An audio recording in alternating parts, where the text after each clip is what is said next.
You know that feeling when everything in your life finally feels like it's clicking into place? That's exactly where I was 6 months ago. I had the dress. I had the man. I had the Pinterest-perfect wedding planned down to the last detail. From the flowers, to the cake, to the playlist, every part of the day was meant to reflect our love story. My fiancé, Jake, was charming, thoughtful, and had this way of making me feel like I was the only woman in the world. Or so I thought. The venue we chose was this gorgeous outdoor garden surrounded by string lights and soft music playing in the background. I remember the night we booked it, Jake squeezed my hand and said, "This is where our forever starts." I believed every word. He even insisted on hiring a live singer for our ceremony. Someone, he said, had the perfect voice to match the moment. At first, I thought it was sweet that he was so invested in making the day special. I should have known. What's strange is, I never actually met the wedding singer beforehand. Jake handled the booking. When I asked if I could hear a sample of her voice, he told me he wanted it to be a surprise. "Trust me," he said. "She's incredible, you'll love her." I brushed off the weird gut feeling I had. I mean, we were about to get married. Why wouldn't I trust him? And this is a good time to remind viewers, if you're enjoying this story so far, hit that like button and subscribe for more crazy true stories, just like this one. You won't believe what's coming next in this one. Anyway, the morning of our wedding was something out of a movie. My bridesmaids were buzzing around me, curling my hair, adjusting my veil, and snapping pictures. I remember my mom leaning in to say, "Honey, I've never seen you glow like this." I was glowing, but it wasn't just happiness, it was ignorance. I didn't know my world was about to shatter in front of 100 people. During the ceremony, the singer walked out to begin the song we picked together for my entrance. I heard her voice before I saw her. And the voice, it stopped me cold. Something about it felt oddly familiar. Not just familiar, personal. Too personal. And when I stepped forward and saw her face, I froze. She looked right at me, calm, confident, like she belonged there. My stomach turned. My mind raced. Why was she here? That was the moment the dream started unraveling. The ceremony was starting. The guests were seated. My dress was flawless, the venue glowing with fairy lights, and I was seconds away from walking down the aisle to marry the man I thought I knew better than anyone. Then, I heard her voice. At first, it was just beautiful music, soft, emotional, almost haunting. I smiled. Jake always said he wanted something memorable for our big day. But when I turned the corner, holding my dad's arm, I saw her, the wedding singer. She was standing by the arch, mic in hand, singing the song Jake and I picked together. Her eyes were closed, but the moment she opened them, they locked directly onto Jake. I swear, it was like the room froze for a second. Jake looked off, not emotional or excited, just frozen, pale.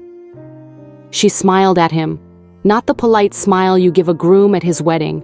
This was different, intimate, familiar.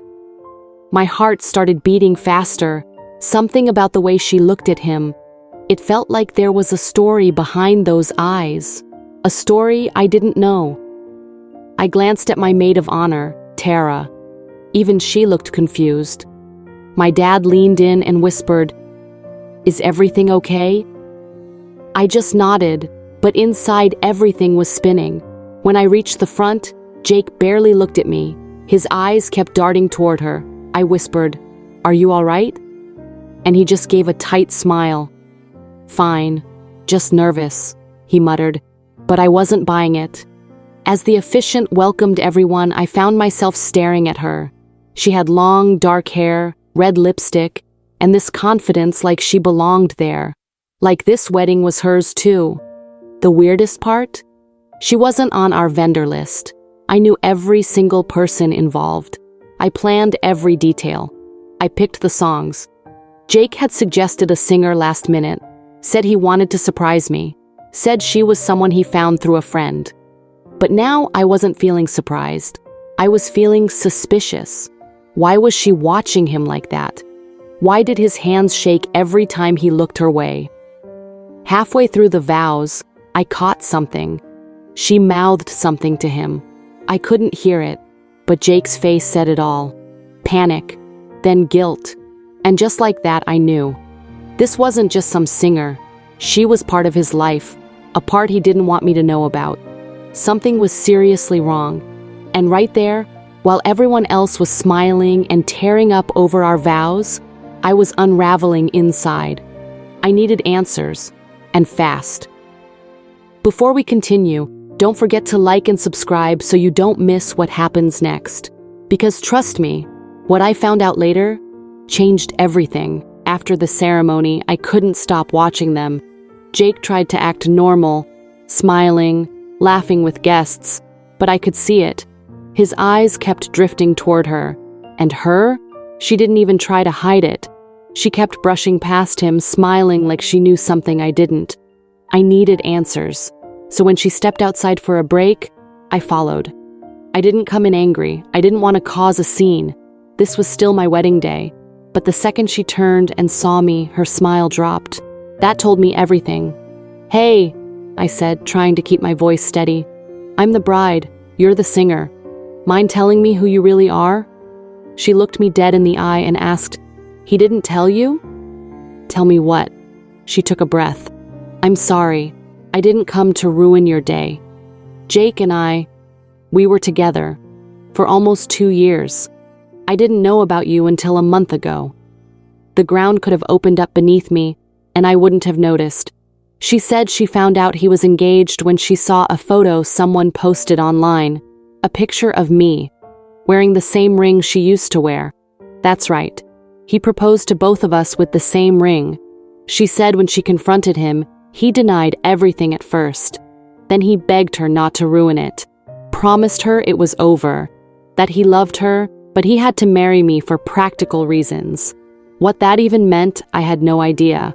Apparently, hiring her as the singer was his sick way of ending things with her in person.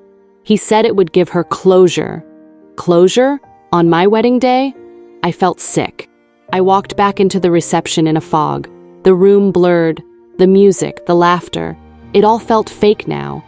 My entire relationship flashed before me. The late-night texts he used to hide, the weekend trips he said were for work, the random mood swings. It all made sense now. When I got to Jake, I didn't wait. I took his hand, led him outside, and asked him straight up, "Who is she?" And just like that, he broke. Said it was a mistake. Said it meant nothing. That he chose me. That he loved me. But you don't invite someone you used to love to sing at your wedding. You don't lie for months if you really love someone. And you don't ask them to pretend like nothing happened. I felt humiliated, but I wasn't done yet. Not even close. You guys aren't gonna believe what happened when I made my decision. Let's just say, the wedding didn't end how Jake expected. Stick around, like and subscribe so you don't miss what came next. Because the twist? It was mine to make. I stood there in silence, staring at the man I had just promised forever to, only to find out he was already someone else's secret. And the worst part? He didn't even deny it at first. Just stood there, stuttering, trying to explain it away like he got caught stealing change from a tip jar. He said, "It didn't mean anything." Really? 2 years. That woman sang at our wedding, Jake, in front of my entire family. I wanted to scream. I wanted to break something. But instead, I smiled. I told him we'd go back in. We'd finish the reception, no drama, no shouting, just a celebration. And he looked at me, surprised but relieved, like he thought he'd dodged a bullet. He hadn't. I walked back into the hall, grabbed the mic, and asked everyone to gather around. It was time for the thank you speech. People clapped, excited. Jake stood beside me, still clueless. Then I started. I thanked everyone for coming, for sharing our special day, for being part of what was supposed to be the happiest moment of my life. Then I paused, took a deep breath, and said, "But sometimes, love stories come with plot twists." Everyone got quiet. I told the entire room what happened, how Jake had been in a relationship with our wedding singer for 2 years, and how I found out just hours ago. I watched as faces changed from cheerful to shocked. Gasps filled the room. Jake tried to grab the mic, but I turned away. This was my moment. I said, "To the woman who unknowingly stood in my place for years, I want you to know, I don't hate you. You deserve the truth just like I did." I looked at Jake one last time and said, "You don't get to humiliate 2 women and walk away a hero. Not today." Then I walked off that stage. People stood in stunned silence. And then, applause.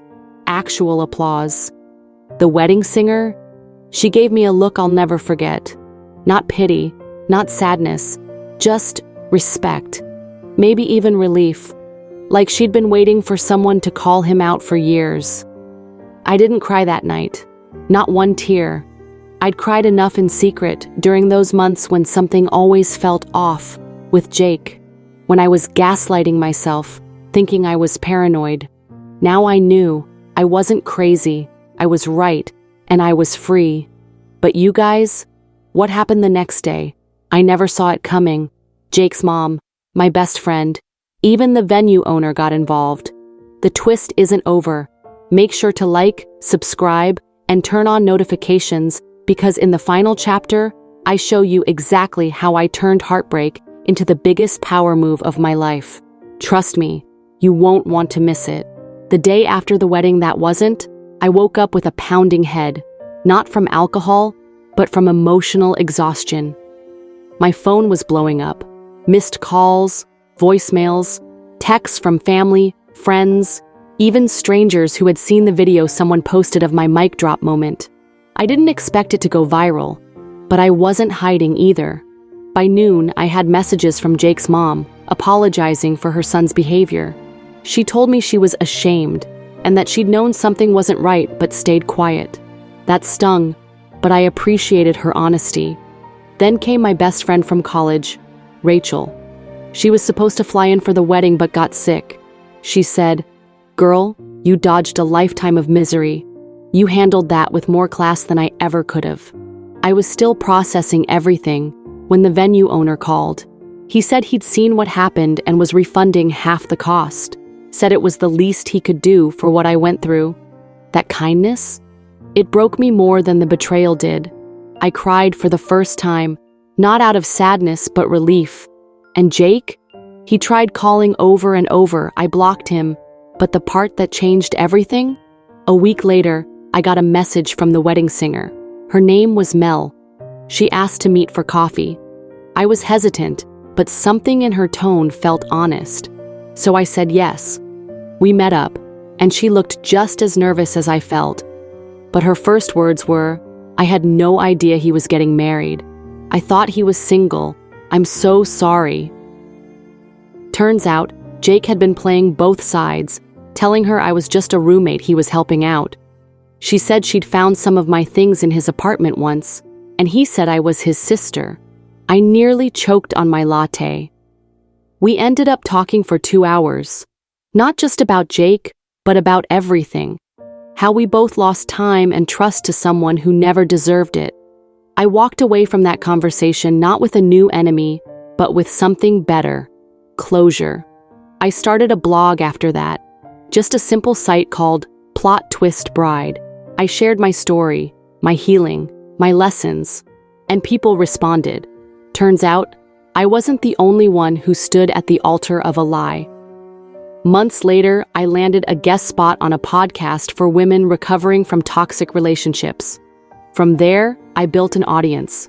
And now, I create videos like this, helping others find strength in their stories.